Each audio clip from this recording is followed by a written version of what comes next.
ఒక రొటీన్ మాత్రం కాదు, కానీ ఒక సైలెంట్ రీస్టార్ట్. వైకుంఠ ఏకాదశి రోజున ఉత్తర ద్వార దర్శనం కోసం ఒక సత్యం అర్థమైంది నాకు క్యూ లైన్లో నుంచొని గుడికెళ్తున్నప్పుడు.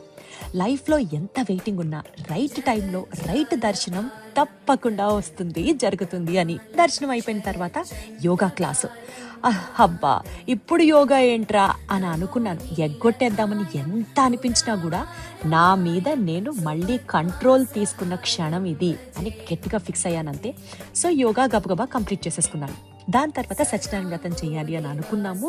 అండ్ ఆ దేవుడిని వ్రతం చేస్తున్నప్పుడు అడిగింది ఒక్కటే, మా దారిని ఎలా ఉన్నా సరే చెయ్యి పట్టుకొని నడిపించండి, మాతో ఉండండి స్వామి అని. ఫైనలీ వ్రతం కూడా హ్యాపీగా కంప్లీట్ చేసుకున్నాక ఈ రోజుతో 2025ని క్లోజ్ చేస్తున్నాం కదా. డ్రీమ్స్ పోస్ట్ పోన్ అవ్వచ్చు, క్యాన్సిల్ మాత్రం కావు. Don't give up on your dreams అని మీ అందరికీ కూడా happy new year to all in advance. 2026ని క్లారిటీతో, కరేజ్తో, కన్సిస్టెన్సీతో ముందుకు తీసుకెళ్ళండి అంతే. అండ్ బై ద వే, ఈరోజు నా లుక్ని పర్ఫెక్ట్ టైంకి అందించిన లాన్సీ డిజైనర్కి ప్రత్యేకంగా థ్యాంక్ యూ అనిత గారు.